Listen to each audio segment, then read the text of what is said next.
तो जीसस ने कहा अपना मुकदमा लड़, अपना प्रमाण दे। आप प्रार्थना करने के लिए प्रभु के सामने बैठे हैं और आपको यही नहीं पता कि जिस विषय में आप प्रेयर कर रहे हैं बाइबल का कौन सा अध्याय आपकी सपोर्ट में खड़ा है। एक है अच्छी प्रार्थना जो रिजल्ट लेके आता है, एक है निकम्मे विश्वासी जो सोचते हैं प्रभु को सब पता है, बस यही कह देंगे प्रभु मुझे ठीक कर दे। आज प्रॉब्लम क्या है?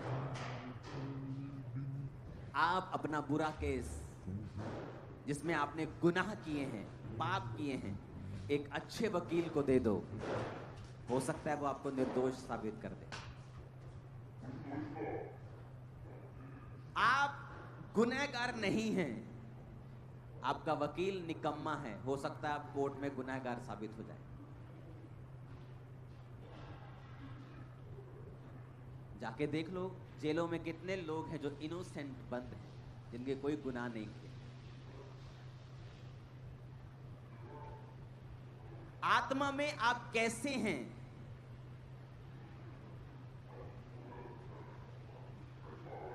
मान लीजिए आपकी आंखों में दिक्कत है, आपकी आंखें खराब हैं, थोड़ा कम दिखता है, आप कुछ भी है या ब्लाइंड है कोई। एक है निकम्मे वकील की तरह केस लड़ना, क्या प्रभु जी आप मुझे चंगा करें। ये भी अच्छी चीज है, लेकिन ये एक निकम्मी केस को लड़ने को दर्शाता है। एक है अच्छा वकील, अच्छी प्रार्थना करने वाला वकील, और जब वो अपनी आंखों के लिए प्रार्थना करता है वो कहता है परमेश्वर मैं तेरा धन्यवाद करता हूं कि आपने मुझे प्रार्थना करने का अवसर दिया है, आपने मुझे ये ताकत दी है, ये अधिकार दिया है कि मैं आपके सामने आऊं और प्रार्थना कर सकूं, क्योंकि आपने कहा है कि प्रभु यीशु मसीह के नाम में जो कुछ मैं मांगूंगा आप मुझे देंगे। मेरे पिता आप किसी का पक्षपात नहीं करते, वचन में लिखा है। आपके दास मूसा के बारे में लिखा है कि वो 120 साल का था और उसकी आंखें धुंधली नहीं थी और उसका शारीरिक ढांचा कमजोर नहीं था। पिता क्योंकि वो आपकी महिमा में जलता था, मैं आज से वायदा करता हूं कि आज से मैं आपकी ग्लोरी और महिमा में जलूंगा। आप भी मेरी आंखों के ऊपर दया करें पिता, और मेरी आंखों पर से सारी बीमारी को खत्म करें, क्योंकि आपके बेटे यीशु के कोड़े खाने से मैं चंगा हो चुका हूं। आप मुझ पर भी दया करें जिस तरह आपने मूसा के ऊपर की थी। यह है अच्छे वकील की प्रार्थना।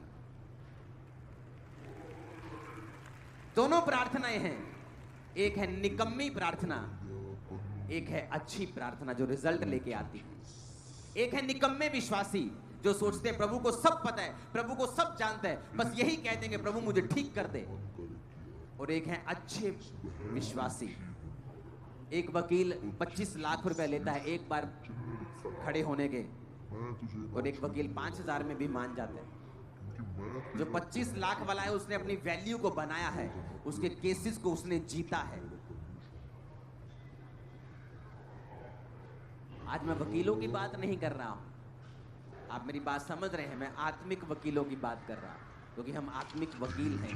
क्योंकि जीसस ने कहा अपना मुकदमा लड़, अपना प्रमाण दे। वचन कहता है, यहोवा परमेश्वर कहता है अपना प्रमाण दे, अपना मुकदमा मेरे सामने लड़। और हम मुकदमा कैसे लड़ रहे हैं कि मैनू छड़ दो जी। वकील साहब जज से कह रहे मैनू छड़ दो जी, ए बंदे नू छड़ दो जी। और दूसरा वकील कह रहा है जज साहब आपके संविधान में ये लिखा है, हमारे संविधान के फलाने आर्टिकल के इस भाग में ये लिखा है, ये मेरा जो क्लाइंट है उस समय यहाँ मौजूद था, ये मेरा क्लाइंट ये करता है, इसकी ये प्रूफ है, ये डॉक्यूमेंटेशन है। ये अच्छा वकील है। आप प्रार्थना करने के लिए प्रभु के सामने बैठे हैं और आपको यही नहीं पता कि जिस विषय में आप प्रेयर कर रहे हैं बाइबल का कौन सा अध्याय आपकी सपोर्ट में खड़ा है। प्रॉब्लम है जब व्यभिचार में इंसान होता है, वो प्रार्थना का हियाव खो देता है, वो परमेश्वर के सामने मांग नहीं सकता। उसको पता है कि जो वो मांगेगा उसे मिलेगा नहीं, तो वो दुनियावी चीजों का सहारा लेता है बचने के लिए।